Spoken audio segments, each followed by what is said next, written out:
विक्रम बेताल की 15वीं कहानी शशि प्रभा किसकी पत्नी।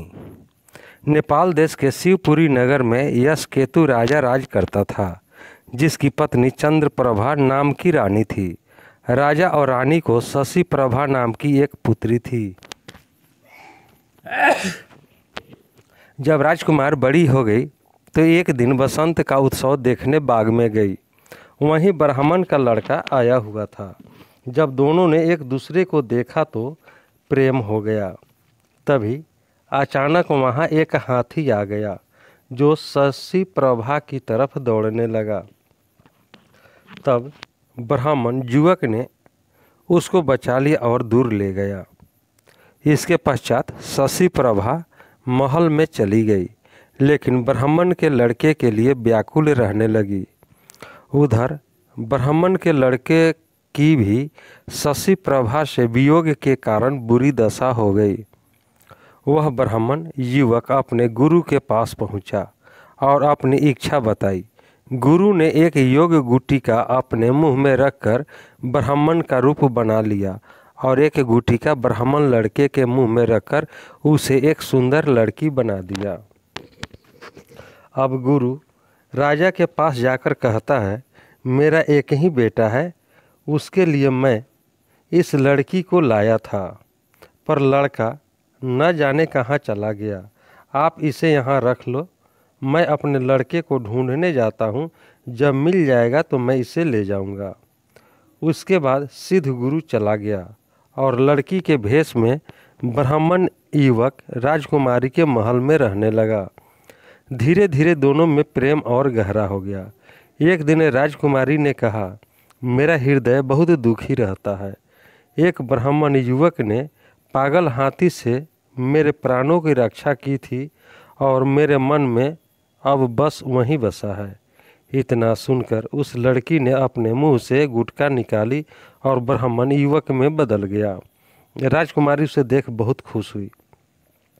तब से रोज रात को वह लड़की बना ब्राह्मण युवक गुटिका निकालकर लड़का बन जाता और दिन में लड़की बनी रहती।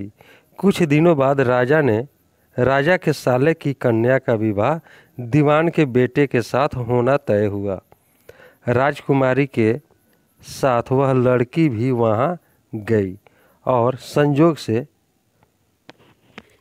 दीवान के पुत्र भी वहां आया था।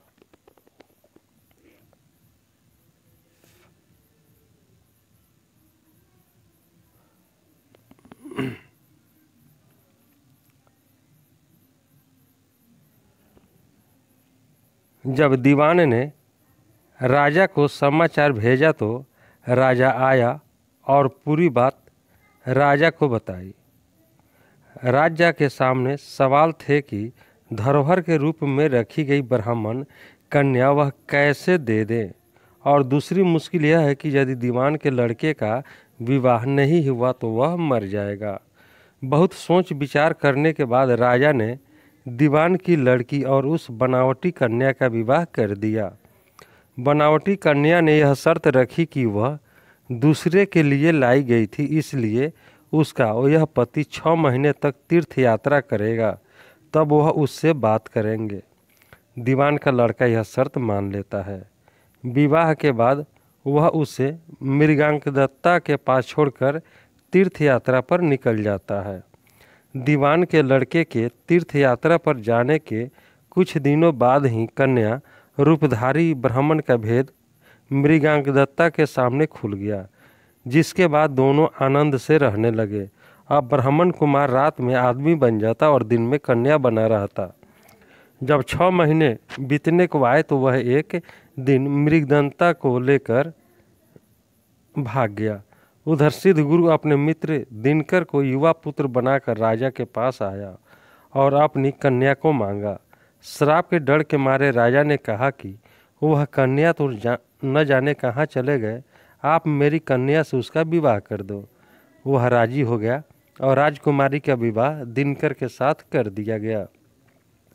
घर आने के पश्चात कन्या रूपधारी ब्राह्मण युवक ने कहा, यह राजकुमारी मेरी पत्नी है, मैंने इसे गंधर्व रीति से विवाह किया है। दिनकर ने कहा, यह मेरी पत्नी है क्योंकि मैंने सबके सामने विधि पूर्वक विवाह किया है। इतना कहानी सुनाकर बेताल बोला, राजन यह बताओ शशि प्रभा दोनों में से किसकी पत्नी हुई?